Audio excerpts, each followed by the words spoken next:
இன்னைக்கு நம்மளோட week to week சீரிஸ்ல coding டிகோடிங்லேருந்து ஒரு சம் எப்படி அப்ரோச் பண்ணுறதுன்னு பார்க்கலாம். சரிங்களா? என்ன கொடுத்துருக்காங்கன்னா ஒரு சென்டென்ஸ் அதுக்கான கோடு, அந்த மாதிரி வந்து 3 சென்டென்ஸ் அதுக்கான கோட் கொடுத்துருக்காங்க. நமக்கு என்ன கேட்டிருக்காங்கன்னா ஹவு யூ ஹியர் அப்படிங்கிறதுக்கான கோட் என்ன அப்படின்னு சொல்லி கேட்டுருக்காங்க. அந்த 3 சென்டென்ஸை நம்ம எடுத்து எழுதியிருக்கோம். அதில் 3 சென்டென்ஸ்ல எது காமனாக இருக்குது அப்படின்னு சொல்லி பார்த்தீங்கன்னா யூங்கிறது காமனாக இருக்கா? ஸோ யூக்கான கோட் என்னவா இருக்கும்?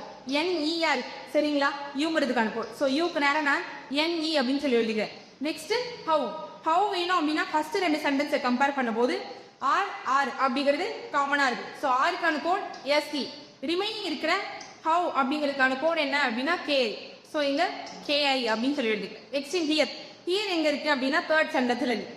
அடுத்த 2 சென்டென்ஸை கம்பேர் பண்ணும்போது வேர் அப்படிங்கிறது போயிடுவா. இதுக்கு காமனாக இருக்கிறது எங்கிறது? BL அப்படிங்கிறது காமனாக இருக்குது. அதுதான் வேர்க்கான கோட்.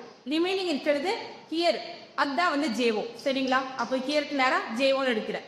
இந்த கோட் வந்து ஸ்ட்ரெயிட்டாக அந்த வேர்டுக்கு நேராக இருந்தாலும் ஓகே, மிங்கில் அது இருந்தாலும் ஓகே. அதுதான் ஆன்சர். ஓகேங்களா?